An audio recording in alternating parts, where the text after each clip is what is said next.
Can I make a zombie fidget toy out of a $1 squishy? Let's do it. Don't wait for tomorrow. Live for today. Keep chasing the sunshine and go out and play. What's up, guys?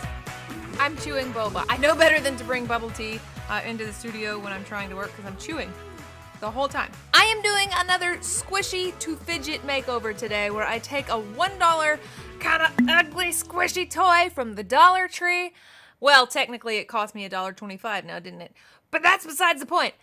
And I'm going to make a makeover, do a makeover to make it into a fidget toy. Today, I am trying to turn one of my $1 squishies into this guy. Now, if you have been watching Doctor Squish for any amount of time, you've probably seen this guy multiple times.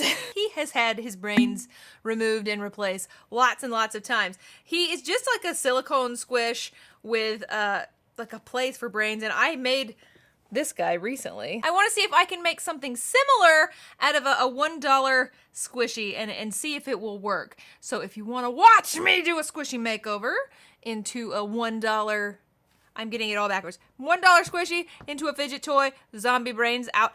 Let's go. We're gonna start our makeover with this guy. I mean, he's just a ball that is a cat, and I thought he'd work perfect for our zombie fidget makeover. So here's our zombie. I think we can make the kitty kind of look roughed up and gross and have a place for his brain. So the first thing we need to do is get rid of that ear. Sharp scissors work best when you're making cuts on your squishies. So I'm gonna go around the ear I just cut off and cut out a hole for his new brains. I'm just gonna start pulling out a lot of the foam that's inside, cutting with the scissors and pulling out and cutting with the scissors and pulling out until I have a hole that is big enough to hold the squishy brains at the end. Now that we've got a lot of that fluff pulled out, a lot of that foam, I think that the spot is going to be big enough for his brain. So let's start cutting off other parts, like his eyeball. He doesn't need this eyeball. So let's just get rid of that. Rip, just like that. And I think that he probably got a zombie bite out of his ear. So I'm just going to make a really not precise cut and pull out of his ear. Then let's just get rid of those legs, shall we? Next, we're gonna start painting. I am going to paint like I always do with a base coat of white so that all that dark blue doesn't show through my paint. And we're gonna let that dry and then paint him pink. I just really like this pink color, so I'm just gonna go all over once again with the pink.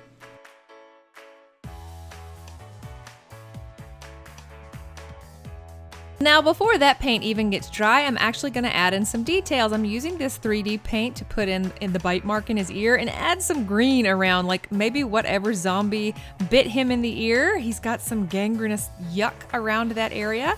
And I'm going to give him a little circle mouth with this 3D paint, like he's super surprised that he finds himself a zombie, and some little angry eyebrows as well. I decided to use this pearly lavender paint for his nose. I don't really know why, I just thought it was kind of a pretty color and it would make him a cute nose since he's gonna be a gross zombie.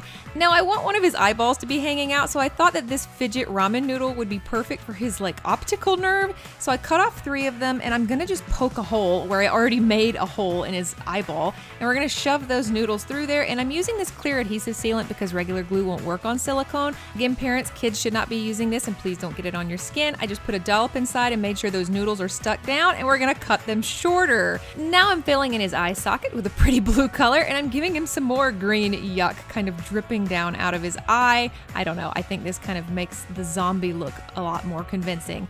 I'm using the 3D paint to make his white eyeball. Again, I'm going for a really shocked and surprised look, and I'm using another beautiful blue for his iris. I'm gonna give him some stitches on the top of his head. I don't know who decided to stitch Mr. Zombie up, but it seemed like a good idea. And more green paint around his brain hole. I'm using a blue wooden bee for his eyeball and painted it with the same 3D paint. Now that all that paint has dried, let's put the wooden bead on the noodles. I'm just putting the same silicone bond in and getting all 3 noodles shoved down in his eyeball so that they will stick in there. And he looks so good, you guys. Oh my gosh, I'm so excited. Okay, so what I have so far is Zombie Kitty. I think he looks great. I actually think he looks way better than I expected. Like when I started this project, I don't know, I didn't have really high hopes because he could have turned out any kind of way. But I think he looks pretty awesome. His little drippy gross ear and his eyeball coming out there. I am going to be using my Doctor Squish squishy maker. I actually think that his brains don't need to be that big. So I'm going to be using the clear squishy skins that come with the Doctor Squish squishy maker, but I really just need the squishy maker to kind of keep it open for me to fill it up because I don't think it needs to be much bigger than it is. So let's go make him some brains. Let's get the squishy maker set up with the pretty clear skin, and I'm only gonna pump it once, maybe twice, because I don't need it to be that big. And these noodles, we're gonna use these again, but this thick part, we gotta cut that off. That's too much for his brains. So I'm cutting all the noodles off, and that's gonna be much better. I'm not using slime, but instead this green Elmer's glue and just a little bit to begin with. And of course, he needs sparkles, so sparkly brains going in. Then I'm gonna pop the noodles in just like that, and then kind of just top it off with more glue. One last shake of glitter for good measure, and then we can put in the stopper and get the squishy off the squishy maker. Okay, it looks really cute. I'm gonna put the clip on, and his brains are gonna be gorgeous brains. I really think they look good, and they're so squishy, but I don't wanna put the clip inside the zombie squishy, so let's use the ribbon that comes with the squishy maker kit and tie really tightly underneath the clip, and when we take it off, we have a perfect tiny miniature squishy. So let's shove that down into his brains. It's actually a lot easier said than done.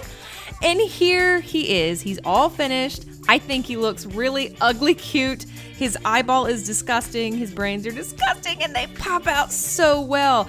It's actually really soft. I don't have to apply a lot of pressure to make his brains come out, and he's just really, really good. I think as a fidget toy, 10 out of 10, he turned out way better than I even thought he would. I'm always kind of shocked at how well these squishy to fidget toy makeovers work out. There's always at like 10 steps in the process the possibility that it could just go all wrong. Oh no, it all went wrong. So when it turns out, and it turns out pretty well, I am shocked. Like, this is so funny to me. This guy is ugly as dirt, and I love him. He's an amazing boy. He's just so cool, and I've had him for years. And now this guy, what an amazing boy. Look how gross he is, and his eyeballs hanging out. But here he, oh yes, his brains are so good. That's some good brains right there. So I think that he's awesome.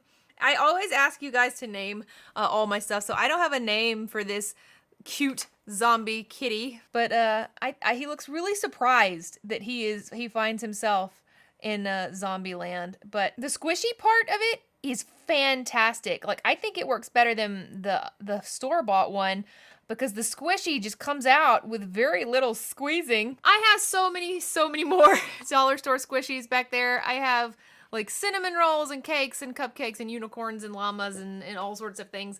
So always leave me comments to let me know, like, what do you think I should do to make some of these others into fidget toys? Because I love hearing your ideas. You come up with such good ones, and so I want to know. And if you are having a great time, please subscribe to Doctor Squish. And if you are not, I'm so sorry. And I hope to see you next time so that we can repair whatever bad feelings you had. And I love you guys to pieces. You make me happy. And I'll see you next time. Bye-bye, Squishy fans.